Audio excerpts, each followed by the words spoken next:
Exercice 5 de la séquence sur les racines. Simplifie les racines carrées suivantes.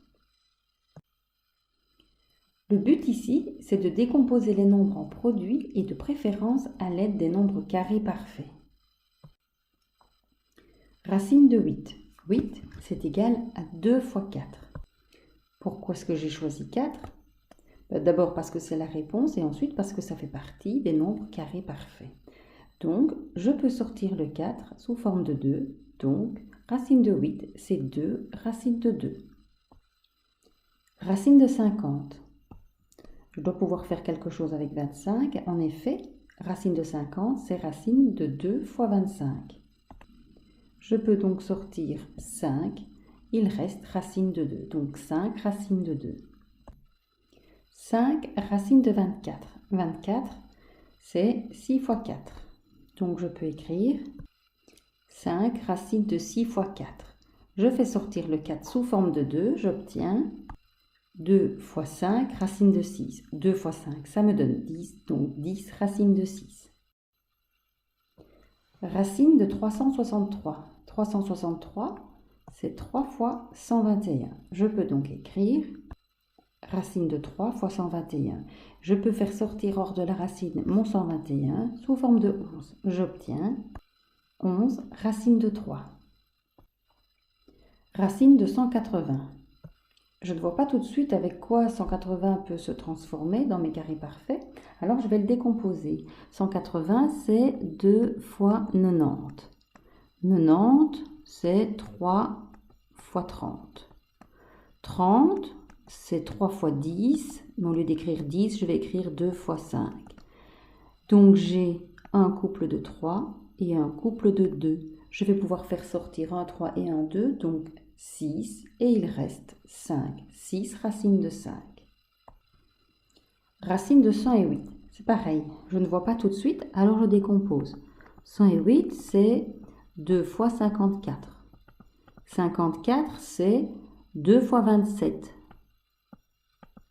Et 27, c'est 3 fois 3 fois 3. Donc, j'ai 2 fois 2 fois 3 fois 3. J'ai un couple de 2, un couple de 3. Je peux sortir 2 fois 3, donc 6. Et il va rester à l'intérieur racine de 3. 3, racine de 60. 60, je peux faire 4 fois 15. Donc, j'obtiens 3 racines de 4 fois 15. Je peux sortir le 4 sous forme de 2. Il y a déjà un 3, donc 3 fois 2, 6. 6 racine de 15. Racine de 200.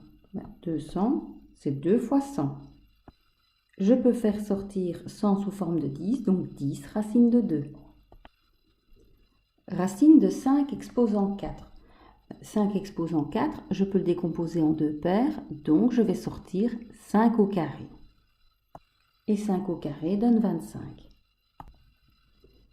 Racine de 2 exposant 13. Le mieux, c'est de décomposer mon 2 exposant 13 pour avoir une puissance paire. Donc, 2 exposant 12 fois 2. Je peux maintenant sortir le 2 exposant 12 sous forme de 2 exposant 6 et il restera racine de 2. 2 exposant 6, ça donne 64, donc 64 racine de 2. Racine de 2 exposant 4 fois 3 au cube. Je peux écrire 3 au cube sous forme de 3 au carré fois 3. Ça me donne racine de 2 exposant 4 fois 3 au carré fois 3. Le 2 exposant 4 peut sortir sous forme de 2 au carré, donc 4. Et 3 au carré peut sortir sous la forme de 3. Il reste sous ma racine, racine de 3. Je peux calculer 4 fois 3, 12, donc 12 racine de 3. Racine de 2 exposant 5 fois 3 au carré fois 5 au carré. Je vais décomposer mon 2 exposant 5 en 2 exposant 4 fois 2. Je peux donc écrire racine de 2 exposant 4 fois 2 fois 3 au carré fois 5 au carré. Le 2 exposant 4 va sortir sous forme de 2 au carré, donc 4. Le 3 au carré peut sortir sous la forme de 3. Et le 5 au carré sortir sous la forme de 5. Et il reste racine de 2. 4 fois 3 fois 5, ça me donne 60. Donc 60 racine de 2. Racine de 75 tiers. Je peux simplifier dans ma racine 25 et 3.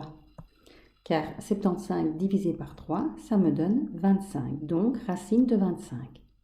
Et racine de 25, c'est 5. Racine de 72 sur 242, je peux déjà simplifier au moins par 2. Ça va me donner racine de 36 sur 121. 36, c'est le carré de 6. 121, le carré de 11. Donc, 6 sur 11.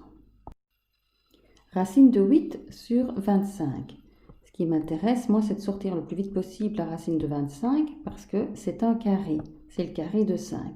Donc, j'ai juste envie d'utiliser une des propriétés qui dit que la racine d'une fraction revient à faire la fraction des deux racines. Autrement dit, racine de 8 sur racine de 25. Je peux décomposer 8 en 2 fois 4 et 25. Je fais sortir tout de suite le 5. J'obtiens racine de 2 fois 4 sur 5. Et dans le numérateur, je peux sortir le 4 sous forme de 2.